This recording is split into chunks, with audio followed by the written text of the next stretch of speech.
Assalamualaikum warahmatullahi wabarakatuh.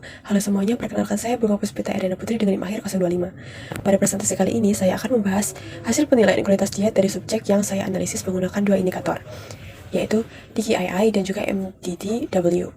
Sebelum masuk lebih jauh, saya jelaskan terlebih dahulu siapa subjek yang saya analisis, yaitu IM. Subjek penelitian saya adalah seorang perempuan bernama IM yang berusia 20 tahun dan merupakan mahasiswa yang tinggal di lingkungan kampus. Subjek tidak memiliki riwayat penyakit kronis, tidak sedang menjalani diet khusus, dan konsumsi pangannya dinilai melalui 2 kali 24-hour food recall yang dilakukan pada hari yang berbeda. Tujuan analisis ini adalah untuk melihat kualitas pola makan IM, apakah dia sehari-harinya sudah memenuhi keberagaman pangan, kecukupan zat gizi, dan keseimbangan nutrisi. Untuk menilai kualitas diet IM, ada dua metode yang saya gunakan.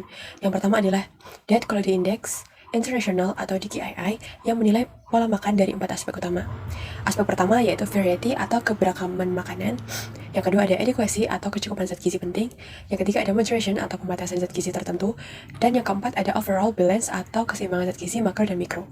Metode kedua adalah Minimum Dietary Diversity for Women atau MBDW yang menilai apakah seseorang mengonsumsi minimal 5 dari 10 kelompok pangan dalam satu hari. Jika terpenuhi, pola makan dianggap beragam, dan jika tidak terpenuhi, maka dianggap kurang beragam. Selanjutnya kita masuk ke hasil penilaian pertama yaitu DKIY. Berdasarkan hasil perhitungan, IM memperoleh skor total sebanyak 27 yang menunjukkan kualitas diet sangat rendah karena di bawah 60. Angka ini memberi gambaran bahwa IM memiliki pola makan yang tidak bervariasi dan tidak memenuhi banyak komponen gizi penting menurut indikator DKII. Dari 2 kali recall, IM tercatat hanya mengonsumsi makanan dari kelompok protein hewani, yaitu ayam dari wonton ayam, ikan dari tempura ikan, telur, dan udang dari udang keju. Kemudian ada sedikit konsumsi keju atau satu produk saja, tetapi tidak dikonsumsi dari kelompok pangan lain.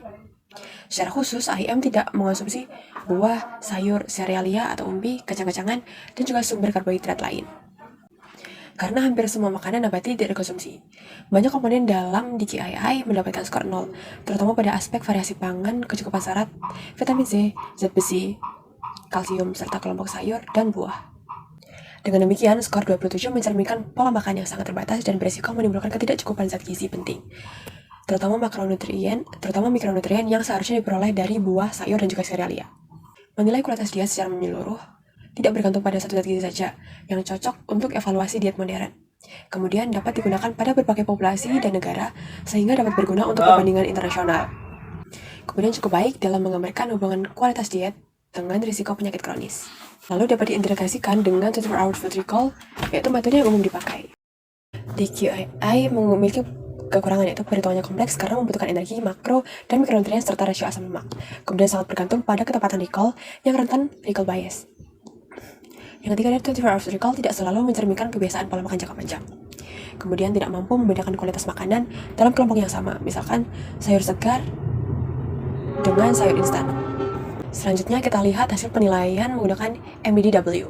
Dari total 10 kelompok pangan, IM hanya memenuhi 3 kelompok pangan pada recall pertama, yaitu produk susu, berupa keju, dan kelompok protein hewani. Pada recall kedua, hasilnya bahkan lebih rendah, yaitu hanya 1 dari 10 kelompok pangan. IM tidak mengonsumsi serealia atau umbi sebagai sumber karbohidrat utama.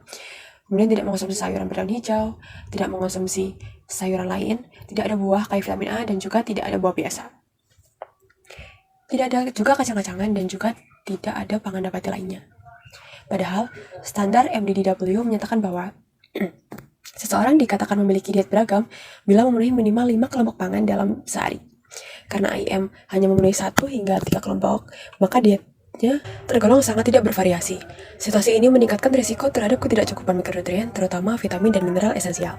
Kelebihan dari MDDW, yang pertama metodenya sangat sederhana, hanya menghitung jumlah kelompok pangan.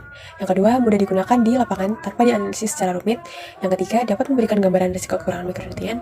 Kemudian yang keempat, fleksibel, yang dapat digunakan lintas budaya dan juga negara. Namun ada juga kekurangannya. Yang pertama, tidak mempertimbangkan jumlah atau porsi makanan. Yang kedua, tidak menilai kualitas makanan, segar dan juga olahan. Kemudian hanya menilai konsumsi satu hari sehingga sangat dipengaruhi variasi harian dan tidak mencerminkan pola makan jangka panjang.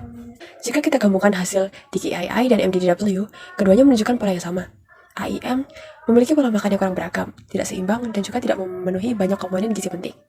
Meski IM mengonsumsi protein hewani dalam jumlah yang cukup, ketidaksumber sumber karbohidrat, sayuran, buah, dan pangan nabati lainnya menyebabkan kualitas diet secara keseluruhan sangat rendah. Pola makan seperti ini dapat menyebabkan kekurangan vitamin C, vitamin A, zat besi, serat, dan juga kalsium. Cukup sekian penjelasan mengenai hasil analisis kualitas diet IM menggunakan indikator KKII dan juga MDDW. Melalui penelitian ini, kita dapat melihat betapa pentingnya keberagaman pangan sehari-hari, bukan hanya dari satu kelompok saja, namun dalam beberapa nutrien juga. Terima kasih sudah menyimak presentasi saya. Wassalamualaikum warahmatullahi wabarakatuh.